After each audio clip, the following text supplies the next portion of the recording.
तर याच अहवालावरती काँग्रेसचे ज्येष्ठ नेते विजय वडेट्टीवार यांचीही प्रतिक्रिया आली आहे, तीही पाहूया।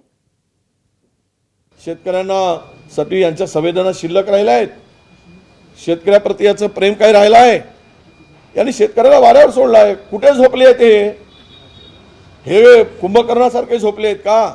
एवढा मोठा नुकसान होऊ नये जर केंद्राकडे प्रस्ताव केला नसेल, मागणी गेली नसेल, तर मला वाटतं हे सरकार केवळ बेमानी करून निवडणुका जिंकणं, सत्तेची खुर्ची उभवणं आणि जनतेला आणि शेतकऱ्याला वाऱ्यावर सोडणं एवढंच यांचं काम आहे।